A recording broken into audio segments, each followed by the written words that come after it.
एक है एनसीएफ, दूसरा है एनसीएफटीई।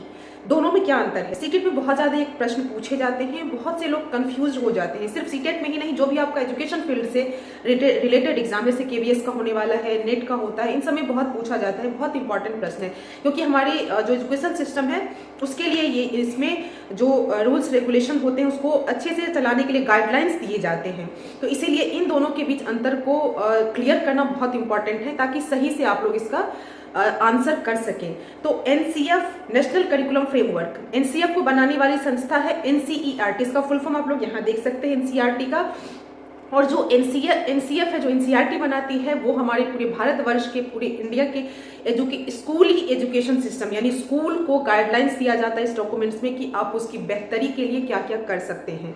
और जो एनसीएफटीई है, यानी कि national curriculum framework for teacher education, इसका फुल फॉर्म यहाँ है, इसको आप लोग अच्छे से याद रखेंगे।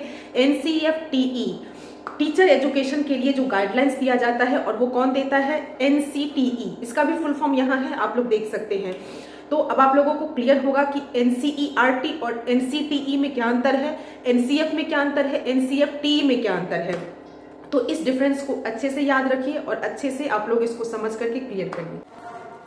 एनसीएफ 2005 यानी कि नेशनल करिकुलम फ्रेमवर्क, जो कि 2005 में बनकर के तैयार हुई, तो ये किनकी अध्यक्षता में हुई? बहुत इंपॉर्टेंट है, ये भी आप लोगों से सीटेट में पूछा जा सकता है।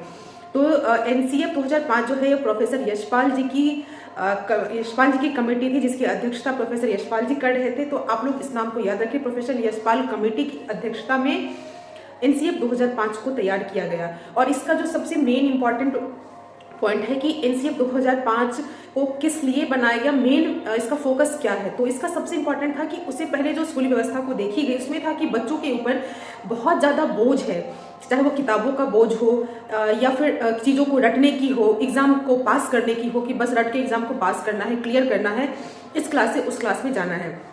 तो इसका सबसे जो इम्पोर्टेंट चीज़ था वो था लर्निंग विदाउट बर्डन, यानी कि बिना बोझ के शिक्षा। इस चीज़ को आप लोग याद रखिए। एनसीएफ 2005 का जो सबसे मेन उद्देश्य है वह है लर्निंग विदाउट बर्डन, यानी कि बिना बोझ के शिक्षा जो है वो बिना बोझ के दिया जाएगा। इस चीज़ को कम करने के लिए एनसीएफ 2005 बहुत अच्छी बातें कही गई हैं, बहुत अच्छा डॉक्यूमेंट है ये।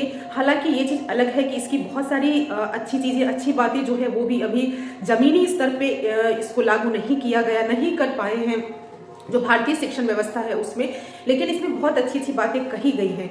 तो इसीलिए जो सबसे इसको लाने का जो मेन उद्देश्य था वो था लर्निंग विदाउट बर्डन। और आप लोगों को अगर ये इन्फॉर्मेशन जो सीटेट के लिए एजुकेशन से रिलेटेड जो भी है अच्छा लगे, तो प्लीज़ इस चैनल को लाइक शेयर सब्सक्राइब करिए, ताकि और भी अच्छी अच्छी इन्फॉर्मेशन आप लोगों को मिलती रहे। और जो लोग इस एग्जाम को क्लियर करना चाहते हैं उन तक भी ये लोग पहुँचे, इसीलिए प्लीज़ लाइक शेयर सब्सक्राइब करिए इस चैनल को। Thank you.